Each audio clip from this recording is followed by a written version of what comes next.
got the VP of operations for the channel, boy Shane. What's going on, bro? Everything's all good. You knew we had to talk about this one. We definitely had to talk about this one. Dillian Whyte, Alexander Povetkin ends in a dramatic knockout for Alexander Povetkin. And, man, I know I didn't see this one coming. I didn't see this one coming before the fight.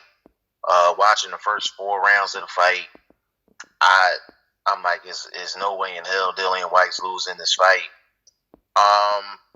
Shane, how were you feeling about the fight going into it and watching it before the knockout? Naturally, I mean, I'm shocked, but I'm not shocked for the reasons why people would think I'm shocked.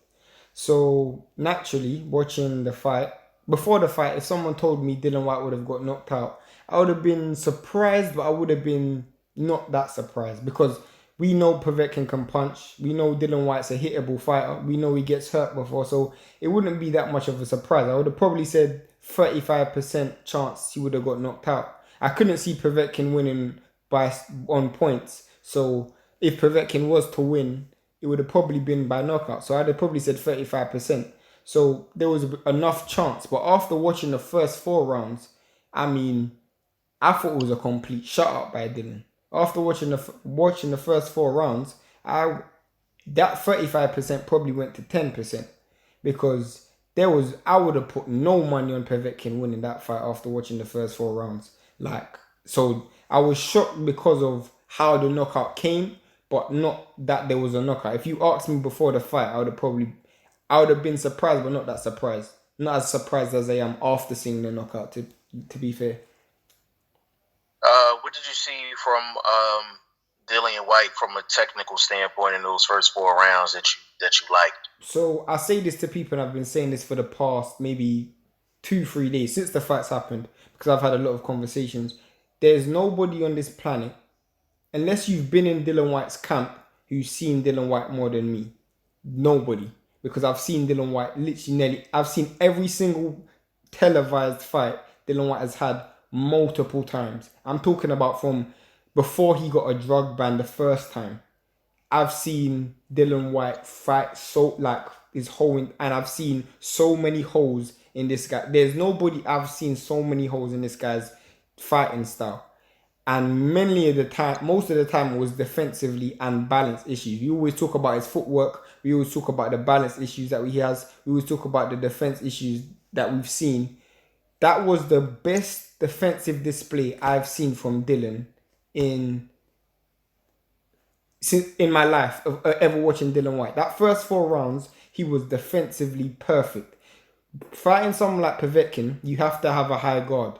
He kept his hands high the whole entire fight because he knows Povetkin likes to swing them hooks. If you drop that hand, Povetkin's going to hit you on that chin. He kept his hands very high, which I thought in the first 4 rounds, even though Povetkin was throwing a lot, nothing was really landing. Nothing was landing, nothing significant anyway. And then he was going to the body, which I thought was fantastic. Someone who's 41, you want to go to that, you want to bang that drum early. You want to take that gas out early. Another thing was he was using his range. He was using his size, his reach advantage very well.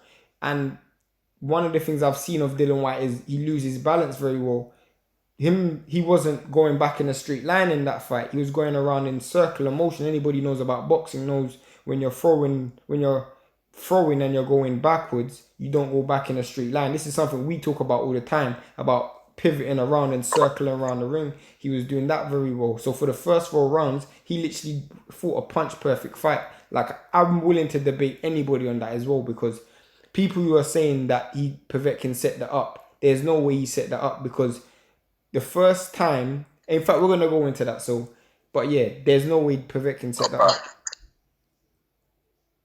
Now, going into the fight, there was a couple of things that I felt Dillian Whyte needed to do to be successful in the fight.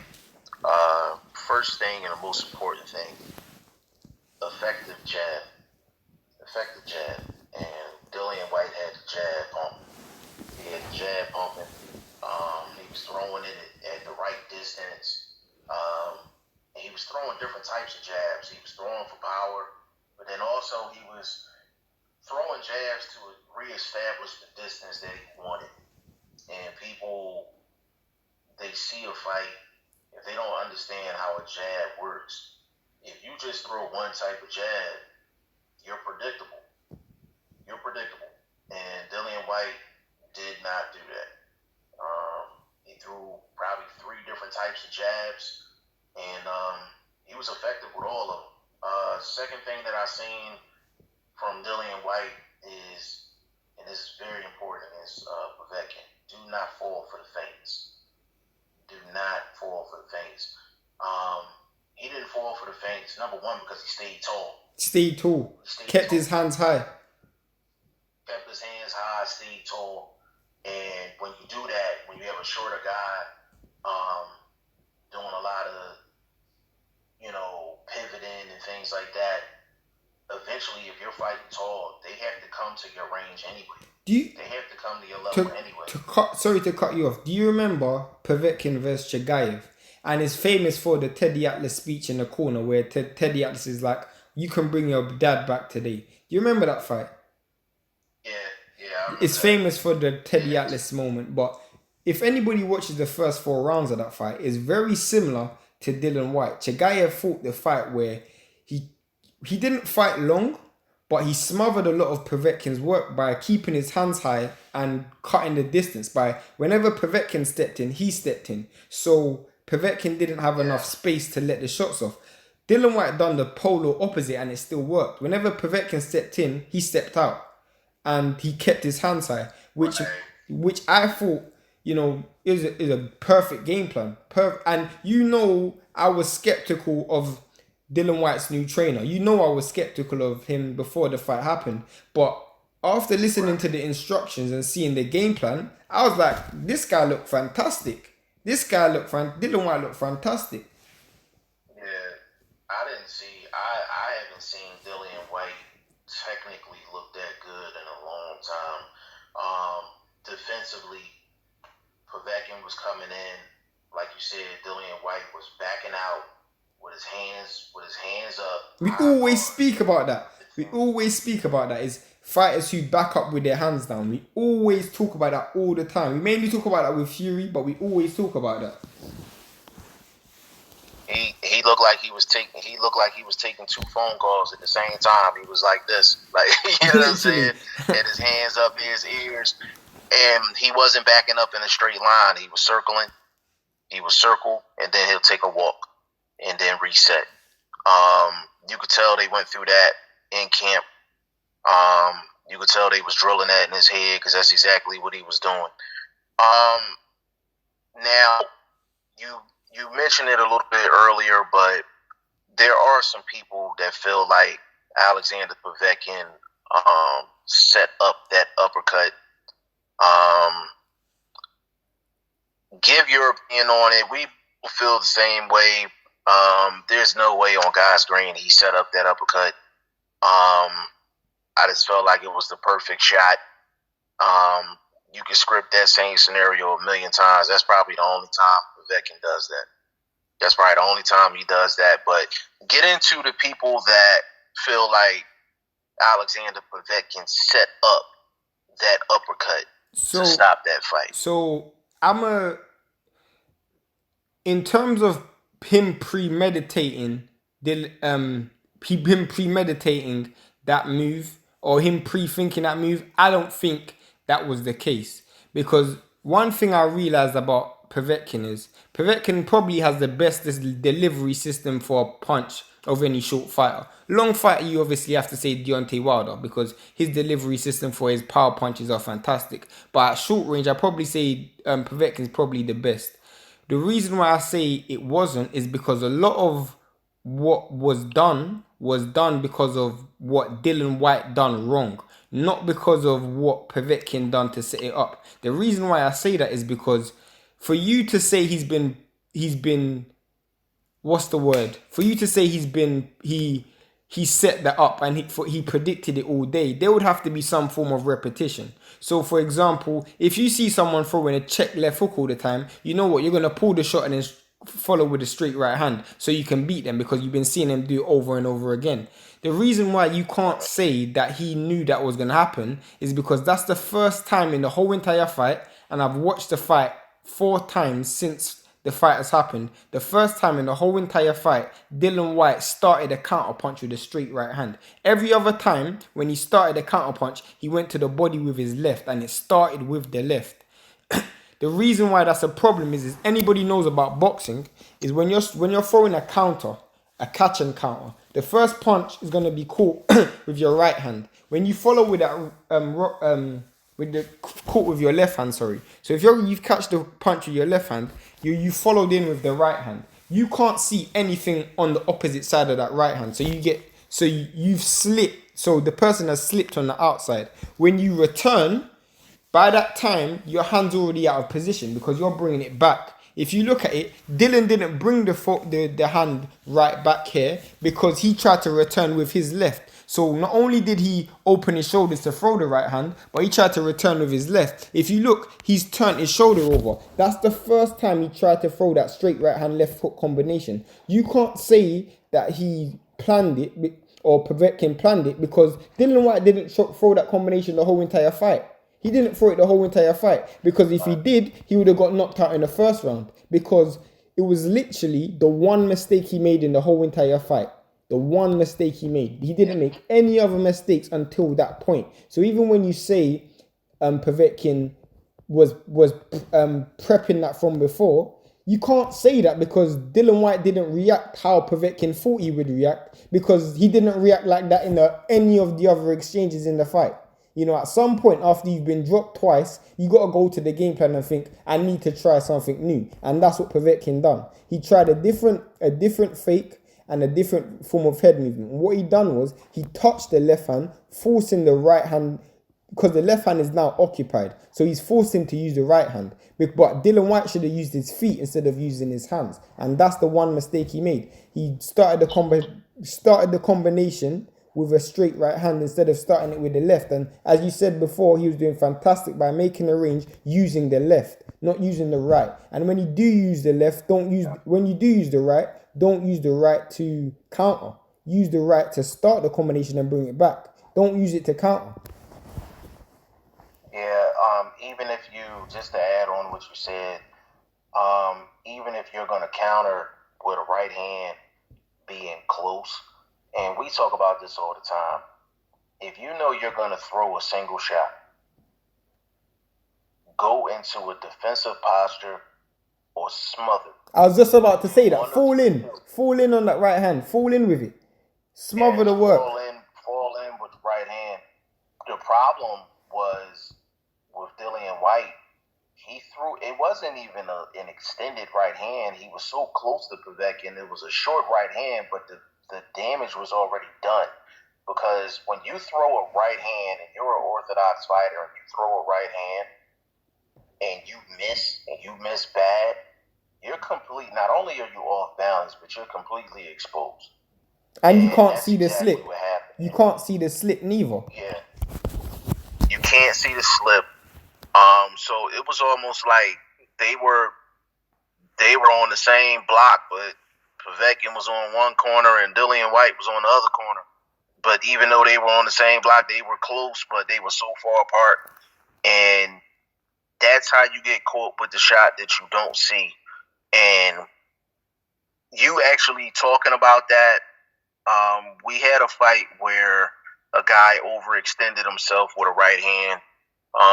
And that was my guy from Philly, Julian J. Rock Williams, when he fought Jamal Charlo. When he fought Jamal Charlo, when he was in the middle of the ring, he extended with a jab and a straight right hand, and he missed the straight right hand because it got caught by Jamal Charlo, but it left him completely exposed, and he threw that counter 45 uppercut and knocked him flat on his face. Yeah, I remember That's the same thing that happened. That's the same thing that happened. The only difference is Povetkin was closer, and he didn't have to catch and shoot. No, because he slipped the punch. He slipped the punch so well, he didn't have to catch it. He just slipped it, and that left uppercut was open. And that was the only shot he could throw to land. He was too close to land the hook, and he was too close to land a jab. all he could throw was that 45 hook, that 45 uppercut. And for the people that don't know, when I say a 45 shot, that's an uppercut that's on an angle. And that's exactly what that was. It was an uppercut on basically a 45-degree angle. And I call it a 45 shot. It was the perfect shot. Dillian Whyte didn't see it.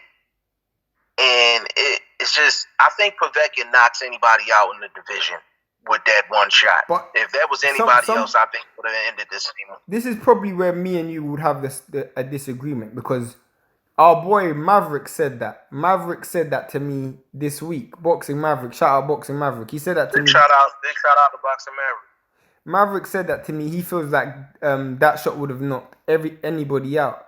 But I said it might have knocked everybody out, but I don't think every fighter would have thrown that combination.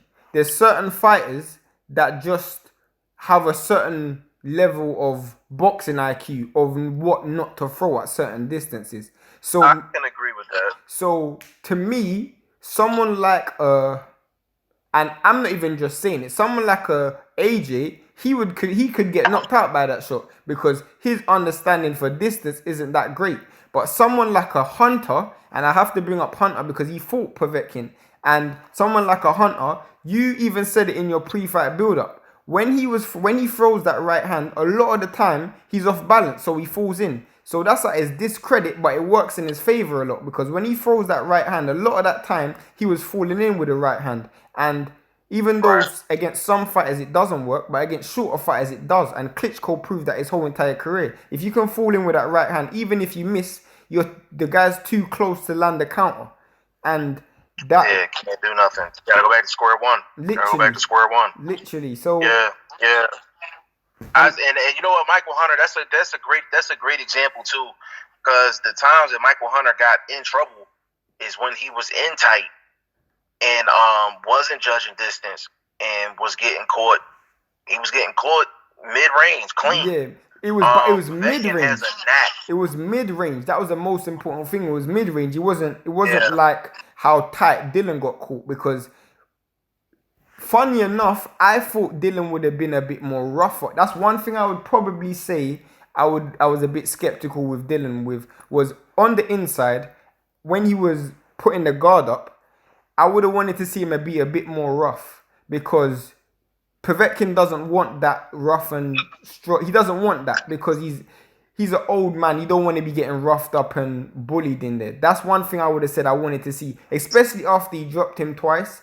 Like, start roughing him up. You don't even have to throw punches. Just engage in a bit more clinches, tie him up a bit more. But see the thing about that, that's where I'm thinking a little different. If you think about it, with him being so close to Alexander Povetkin, that probably was his game plan to start roughing him up, because he never was that close the other rounds. He was not that close. So I think he actually was gonna do exactly what you just said and go in and rough him up. He didn't have enough time. You're right. And the thing is, that's almost like a cardinal sin, like missing with a right hand as an orthodox fighter, and you miss bad, and you don't fall in. Like, you don't fall in, like you don't close the gap or do some type of defensive maneuver so you can leave out the back door. That's the worst. It's no different than a southpaw. If you throw a lead left hand and you miss completely, the Marquez Pacquiao thing all over. Marquez Pacquiao, exactly. Marquez Pacquiao and Pacquiao. And the thing is with Pacquiao threw his patented right jab and just put it down. He just put it down, but he got to a point where Marquez was just, he left his chin right there for Marquez to hit it. You know what I'm saying? So he did it with his left hand. He did it with his right jab, but he threw a right jab. He completely missed. Marquez slipped it, and he just left the hook for him to run right into. And that's similar to what happened with Dillian Whyte. The thing about this situation, and I want to make this clear to everybody that's listening. Dillian Whyte was putting on a performance prior to the knockout. Like, let's get that. Let's get that clear. Like, let's get that clear. Anybody that doesn't say that, you just watched the knockout. Like, you just watched the highlight. You just watched the knockout. Dillian Whyte did everything that you want to do against Povetkin to get a W. Jab was working. He looked better than AJ for the first 4 rounds when AJ fought Povetkin. Yeah, Dillian Whyte was doing a better job with Povetkin than AJ was in the first 4 rounds. Dillian Whyte's jab was working. Defensively responsible. Was backing straight up, hands up, circling around, making Povetkin reset. Even though he was resetting, he was making Povetkin reset. So Povetkin had to go through a whole process to get to his range. That was another thing. The third thing, the sneaky uppercuts on the inside. He was landing them before the 4th round. Yeah. He was landing them before the 4th round. And the thing with Dillian Whyte is he had Povetkin running into the uppercuts because Povetkin does a lot of side-to-side stuff, side-to-side feints. And I say this about Sean Porter all the time. I'm like, you can go side-to-side all day long. I'm like, you have to cross the middle to get to the other side. Yeah, of course. You have to cross the middle to get to the other side. And Dillian Whyte he put that sneaky uppercut out there, but the thing is, he kept his height while he was doing it. That's why Povetkin couldn't see it. So he stayed defensively responsible, and on top of that, he was throwing traps. He was throwing traps for Povetkin. He was putting on a performance, but the people that are not, they don't have that technical eye, like they don't have that lab coat that me and you have. When you watch the fight, you don't see those things. You just think, oh, Povetkin just threw a shot and got him about it. I will say something in addition to that, because not only do I agree, I will go one step further. Dillian dropped him 2 times in the 4th round. If Dillian knocks him out in that 5th round, people will be saying, oh, Dillian put on a clinic, or Povetkin's too old, he was past it, he should have never been in the ring. All of a sudden, people are using the scripts flip. Dillian Whyte wasn't good enough. Povetkin, we all knew he could punch. Dillian Whyte shouldn't have taken a punch, or shouldn't have taken a fight. Literally, to me, it's like this reactionary mindset in boxing. It's like people haven't watched boxing enough and they're just jumping on a bandwagon. I mean, to me, it's one thing if you lose, and you lose in a certain fashion where you're just getting, I just can't see how you could win this fight. But at one stage, I couldn't see how Dillian Whyte could lose the fight. Literally, I couldn't see how he could lose. Absolutely, and I agree with that 100%. The thing is, like, for the people that's listening, like, this is why you want to be. You understand what I'm saying? Like this is why you want to listen to us talk boxing, because you go to a lot of other places, you're gonna get either you're anti-Dillian Whyte because you're a Wilder fan, or, you know, you're an Andy Ruiz fan, or whatever, and vice versa. Shane and I don't give a damn about none of that. Like, we really don't. We don't give a damn about none of that. We run the tape. We watch the fight.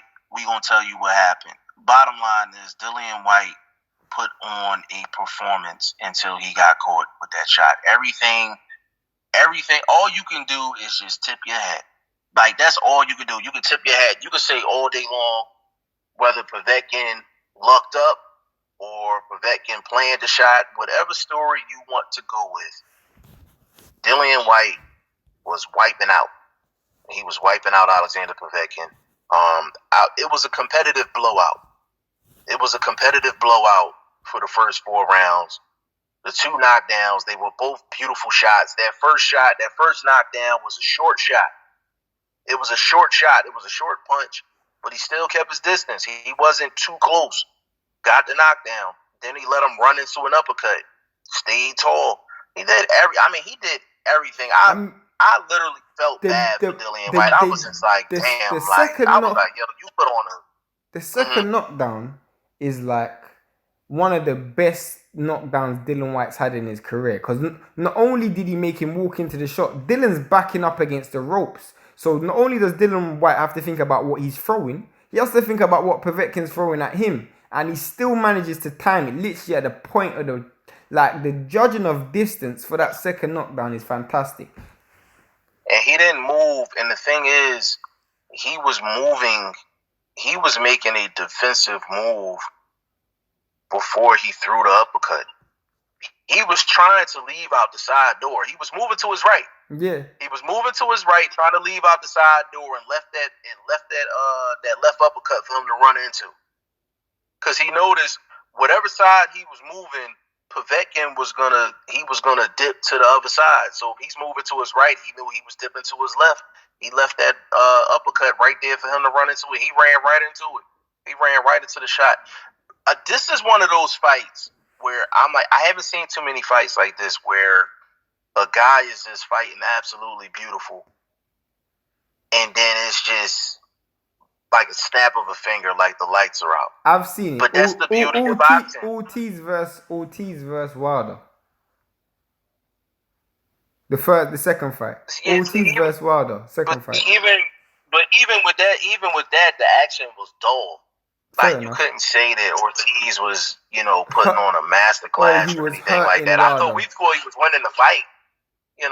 He was winning the fight. But he wasn't hurting Wilder. That's the thing. He wasn't hurting. He wasn't hurting Wilder. He didn't handle previous knockdowns or anything like that. He was, like you said, like he was playing it safe.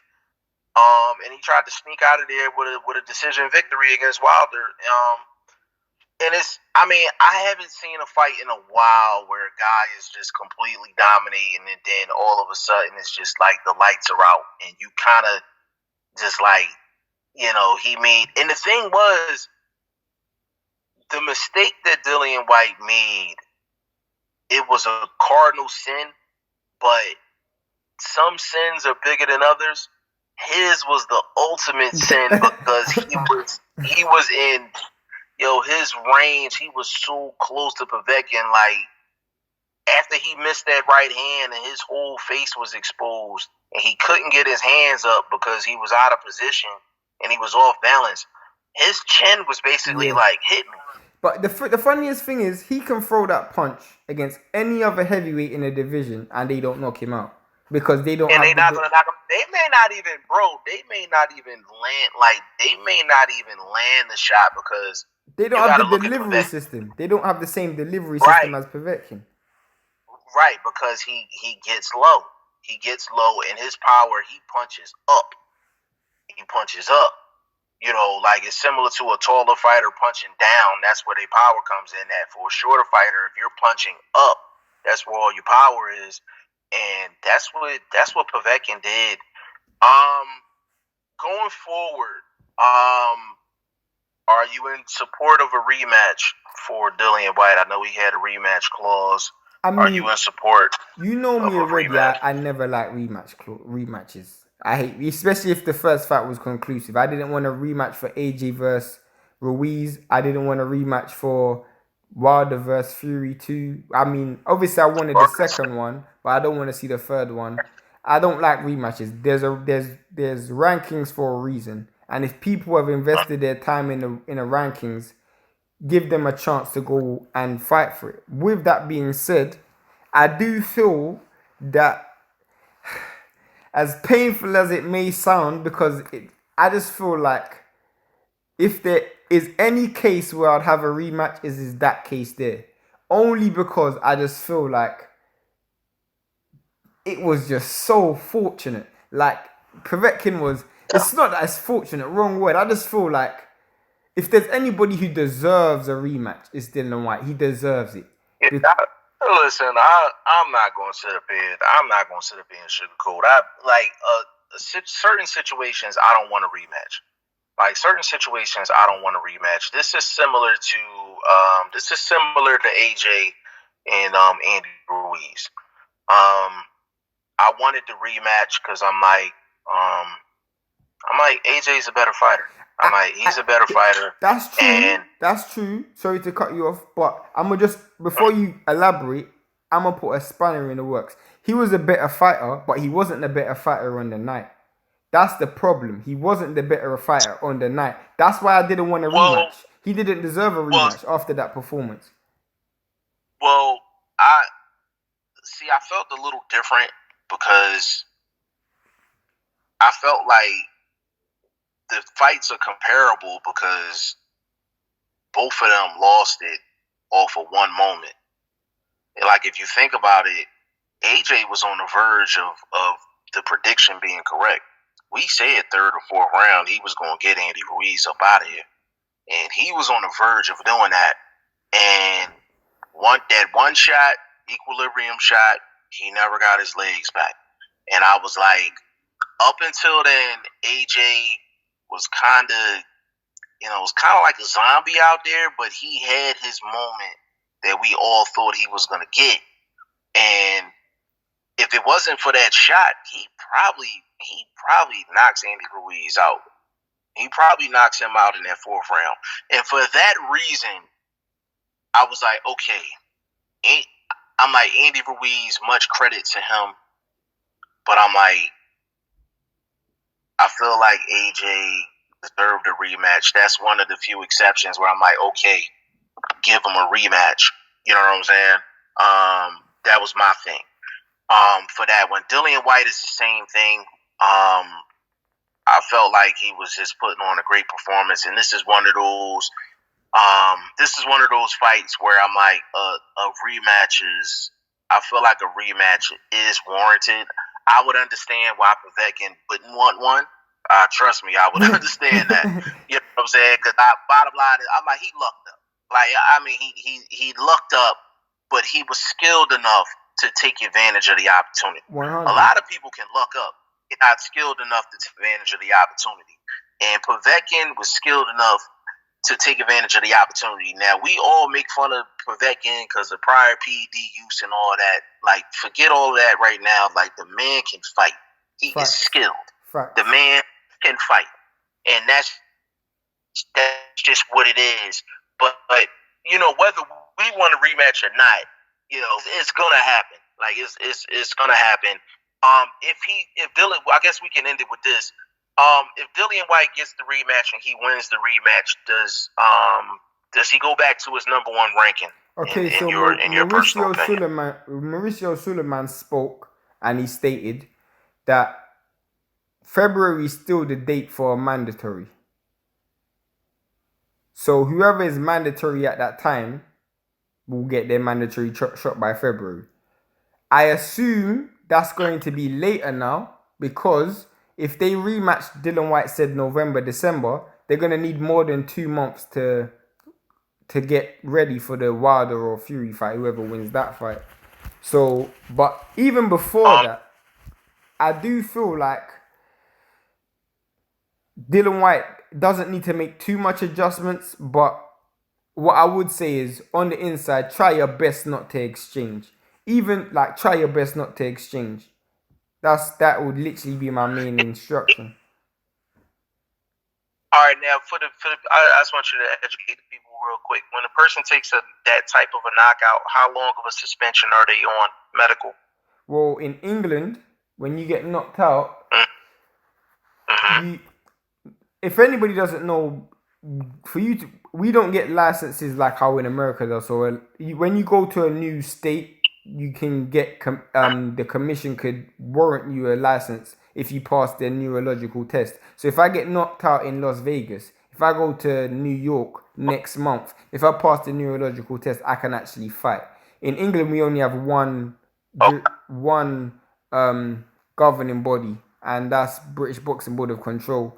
And with that, you have 60 days before I think you get tested again as well after a knockout.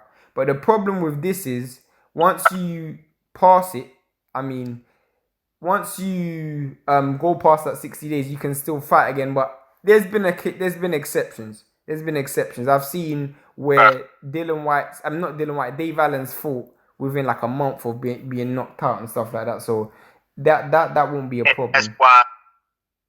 that's why I wanted to ask you the question and have you address it, because a lot of people are going to bring up Mauricio Sulaiman and say February is still the date for a mandatory, but they're going to be like, oh well, Dillian Whyte just got knocked out, so he should be suspended for a certain amount of time for a medical mention. So I'm glad that you cleared that up. That won't be the case, because for one simple reason, if Dillian Whyte was to beat Povetkin, he would have to be cleared to beat Povetkin. Does that make sense? He would have to be cleared to beat Povetkin. Correct. So if he's been cleared to beat Povetkin, right, what happens next February is irrelevant. But I don't know if he beat. I mean, I don't want to go too far ahead and say he beats Povetkin because he's just been knocked out. But one thing I will say, and I actually love this about Dillian, Dillian's actually faced the defeat. He's overcome the defeat in his head, which is what Wilder needs to do when he fights Fury. Even if Dillian gets knocked out again, I remember when Dillian got knocked out by AJ. He didn't have the same. He had so much more demons. Now I look at Dillian and he just does. It seems like nothing's happened, which I personally feel like he's faced the defeat in his head already. So he doesn't have to overcome those same mental barriers that a Wilder has to deal with. Yeah, I think he the way he's been talking, I think he's just like, yo, like, you lucked up. That's the way he's talking, like, yo, I'm good, I'm okay. Knockout happened, congratulations, but it's like we both know that was luck. Like, it seems like that's the demeanor that he has.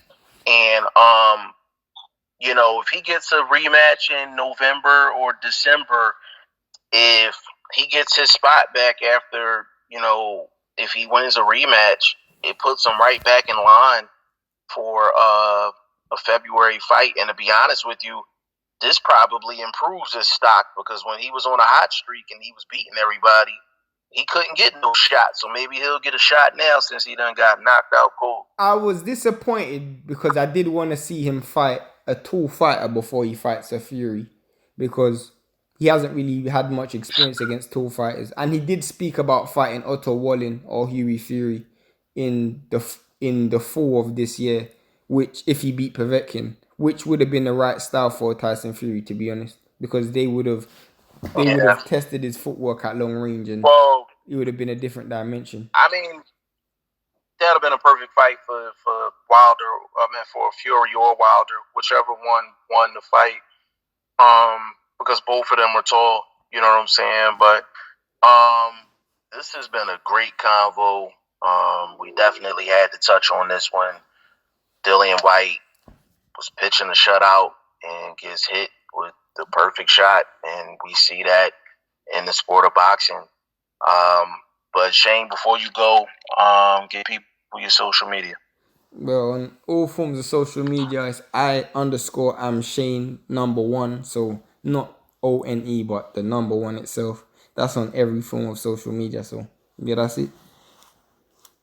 And y'all know Twitter, Instagram, Box with G5Jefftv, BOXWIT, G5Jefftv. On behalf of VP Shane, G5Jefftv, we had to cover this one, but we are out.